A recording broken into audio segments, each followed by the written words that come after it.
নমস্কার, কুচুর ফ্রাইড ফুডে আপনাদের স্বাগত জানাই। আজকের রেসিপিতে আছে দই বড়া। এই রেসিপিটা খুব সহজে আর খুব কম সময় করে নিতে পারবেন। আপনাদের রান্নাঘরে থাকা ছোট ছোট উপকরণ দিয়ে খুব সহজেই রেসিপিটা ফলো করতে পারবেন। তবে চলুন রেসিপিটা দেখে নেওয়া যাক। প্রথমে 1 কাপ সুজি নিয়ে নিয়েছি আর সেম কাপেরই অর্ধেক কাপ দই নিয়েছি। নিয়ে একসঙ্গে ভালো করে মিক্স করে নেব। এইভাবে মেখে রেখে দেব 30 মিনিটের জন্য। এবারে একটা গাঢ় দইয়ের ঘোল করে নেব কিছু মশলা দিয়ে। প্রথমে বড় কাপের 1 কাপ দই নিয়েছি, 1 কাপ দুধ নিয়েছি আর 1 কাপ জল নিয়েছি, দিয়ে ভালো করে মিক্স করে নেব।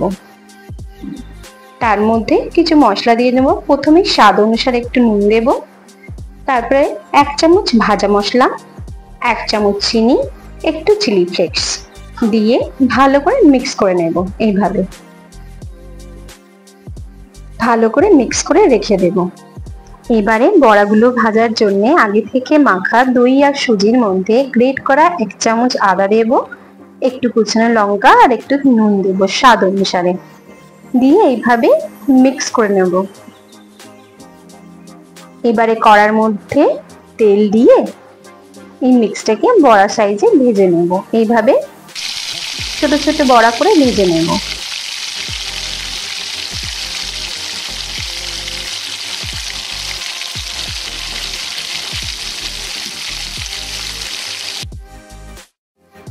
হালকা ব্রাউন করে ভাজবেন। দেখুন কত সুন্দর হয়েছে বড়াগুলো। আর যদি আমার রেসিপি আপনাদের ভালো লেগে থাকে তাহলে প্লিজ একটা লাইক আর সাবস্ক্রাইব করে দেবেন। এখন আগে থেকে যেটা মশলা দইয়ের ঘোল করা ছিল তার মধ্যে এই বড়াগুলোকে দিয়ে দেব। দেখুন কত সুন্দর হয়েছে।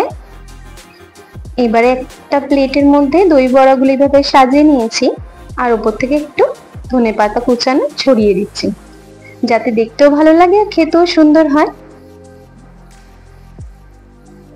আর একটু ভাজা মশলা উপর থেকে ছড়িয়ে দিচ্ছি। দেখুন কত সুন্দর লাগছে দেখতে। আর একটু ঝুরি ভাজা উপর থেকে ছড়িয়ে দিচ্ছি।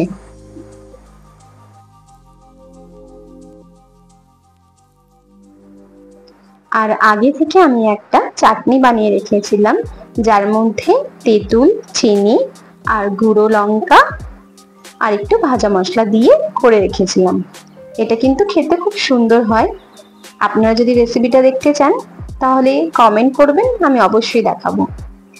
এর মধ্যে ওপর থেকে ছড়িয়ে দিচ্ছি। দেখুন কত সুন্দর দেখতে লাগছে আর খেতেও কিন্তু খুব সুন্দর হয়েছিল। আপনাদের কাছে রিকোয়েস্ট করব অবশ্যই একবার বাড়িতে বানাবেন, দেখবেন খুবই ভালো হবে খেতে। যারা মনে করছেন এই গরমের বিকালে ফুচকা কিংবা রোল চাউমিন কিনে খেতে চাইছেন না, তাদেরকে রিকোয়েস্ট করব এই দই বড়া রেসিপিটা অবশ্যই বাড়িতে করে খাবেন। আশা করছি আপনাদের ভালো লাগবে। তবে আজকের জন্য এইটুকু, আবার দেখা হবে নেক্সট কোনো রেসিপি নিয়ে। আজকের জন্য টাটা, বাই বাই।